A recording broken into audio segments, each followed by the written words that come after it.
Good morning. My name is Reverend José M. Román, and I'm an interfaith, interspiritual minister trained and ordained at One Spirit Interfaith Seminary, the setting of this demonstration project. And this morning I have the distinct pleasure and the honor of being able to introduce you to that project entitled Interspirituality, a Guidebook to Belief and Practice. With me is my site team that assisted me on that project, as well as family and friends. I want to begin this morning by sharing with you a very personal story. Around 1970, when I was somewhere around 8 years old, my mother, Carmen Luisa Silva, and I had a remarkable conversation. I had heard a horrible thing in school that made me to believe that a classmate, one of my friends, someone who was from a different religion than I am, might be going to hell. And I went to my mom and I told her, is my friend Solomon going to hell? And my mom talked to me for a while, and then she shared with me the following thought. Son, she said, I believe that the mystery that we call God does not deny God's self to anyone who sincerely seeks God. That was my mother's way of telling me that every single person, no matter what religion they were from, no matter what their spirituality, was part of the circle of God's grace. That was her spirituality. It became also my own and my sister's spirituality. But I've learned that that spirituality in many ways and in many places is a minority view. In fact, around the world, what we see is a very different way of doing religion and living a spiritual life. According to religioustolerance.org, there have been in the last 60 years alone about 25 major religious conflicts. 25 conflicts where people, because of their religion, have been persecuted. In Bosnia, over 100,000 people were killed in exactly 3 years because of their faith. In East Timor, an estimated 200,000 people were killed because of their faith, and another 300,000 were placed in concentration camps. In Iraq today, over 500,000 people have been killed because of the sectarian violence there. In Myanmar, formerly Burma, 400,000 Muslims have been displaced by Buddhists because of their faith. In Northern Ireland, over 3,600 people lost their lives over 30 years because of a fight between Protestant and Catholic Christians. In Sri Lanka, over 80 to 100,000 people have been killed. And in Uganda, the so-called Lord's Resistance Army abducts, enslaves, and rapes over 2,000 children every year. This is the world that we live in today. This is the world of religious violence and religious conflict. But I'm here this morning to say that there's another way of doing religion. Another way of being able to live your religious truth while respecting the religious truth of other people. And that way is referred to as interspirituality. A movement that's begun over really the past 50 years here in the United States and in also Europe, and we see some of it also throughout the world. And a movement that in many ways captures the spirituality my mother taught me. Interspirituality is essentially a belief system grounded in the idea that all the world's enduring religions are the products of mystical encounters with ultimate reality.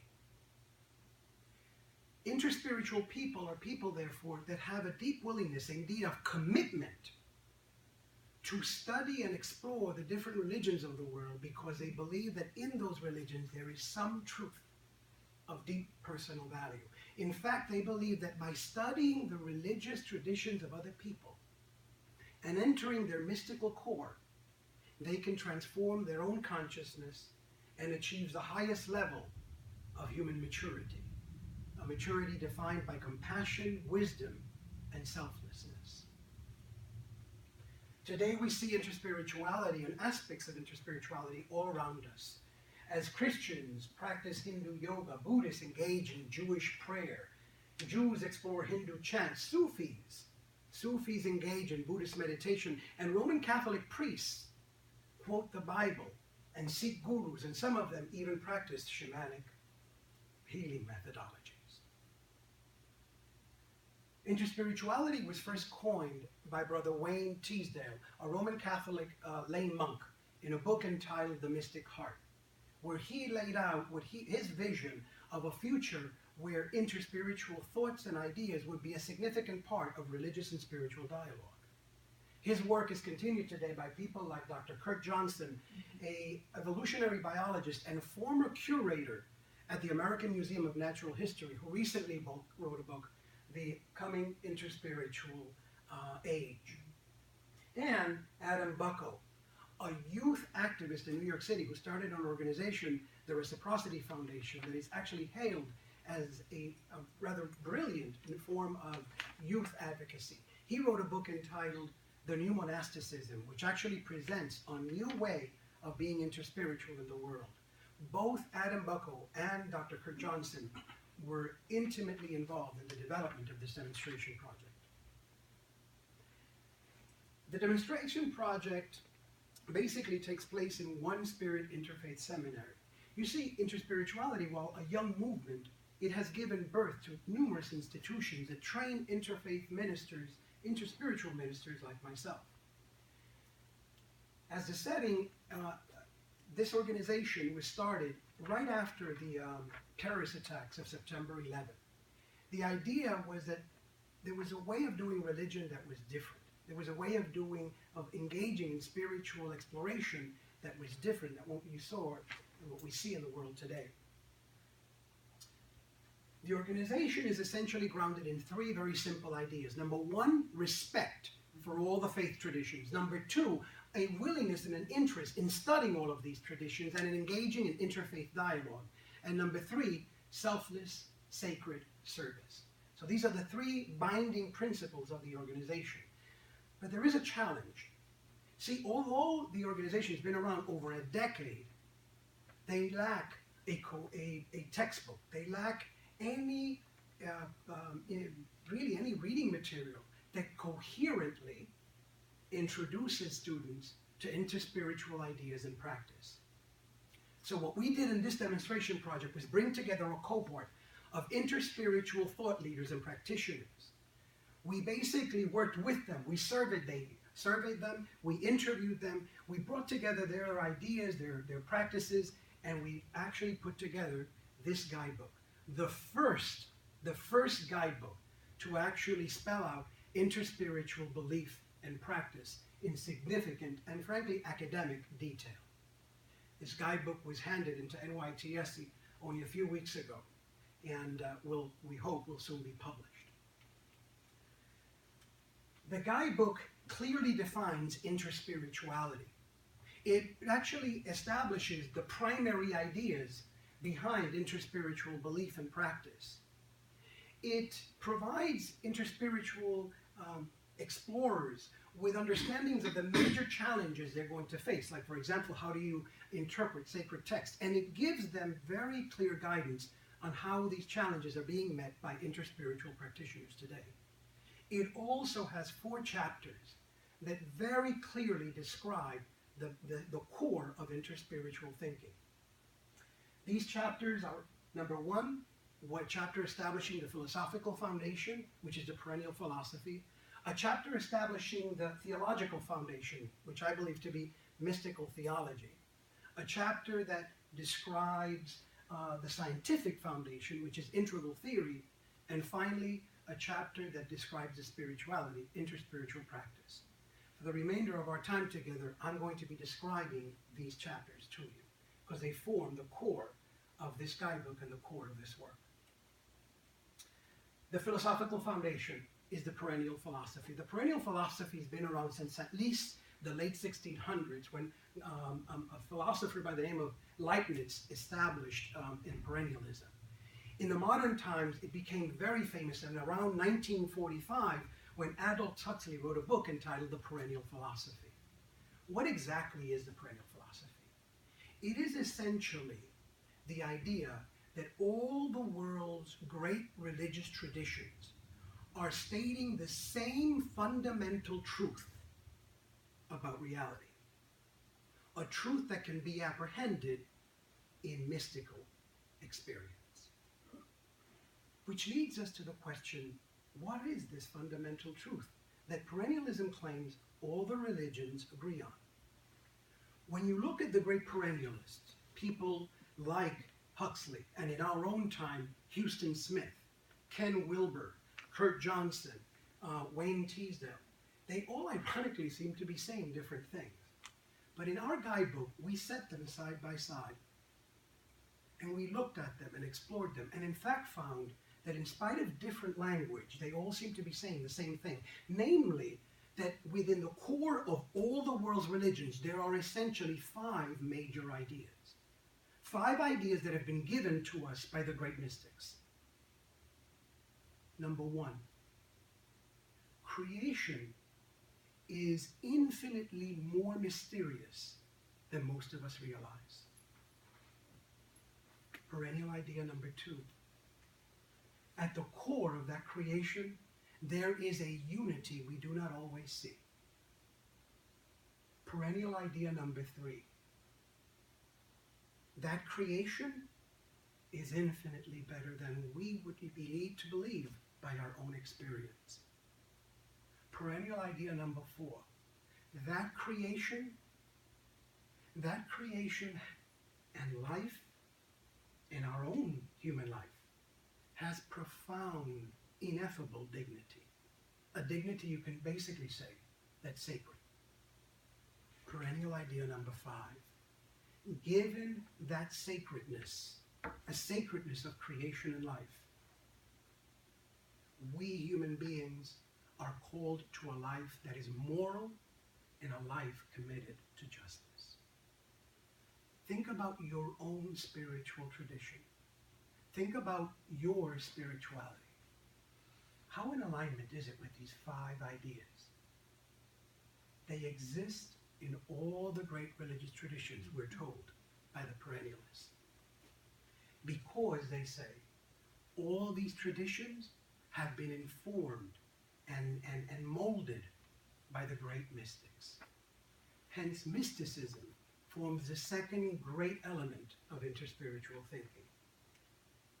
Mysticism is essentially the belief that human beings, you and I, in this life, here and now, can achieve union with ultimate reality. That's it. That's mysticism. Mystics are people who seek the deepest truth of life and seek to be in communion with that deep truth. Mysticism, perennialists believe, is found at the core of every great faith.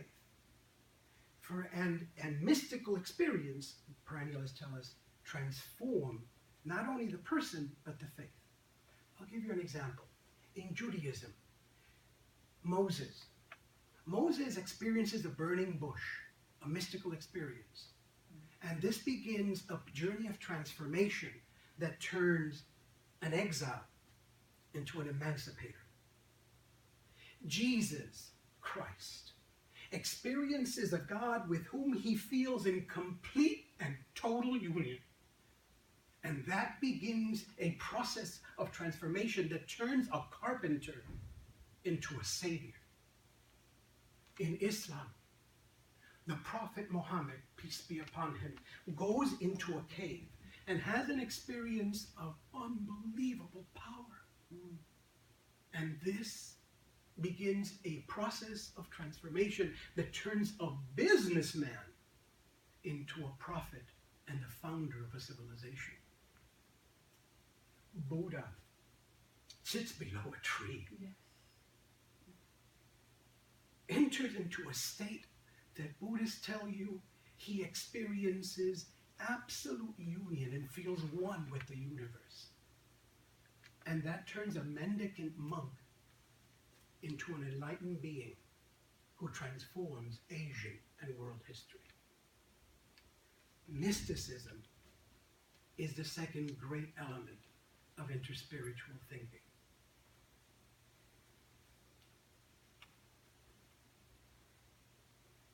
This transformation that we see in these great, extraordinary spiritual leaders is a transformation of human consciousness. Consciousness, in interspiritual practitioners believe, is a core element in spiritual thinking. It must be.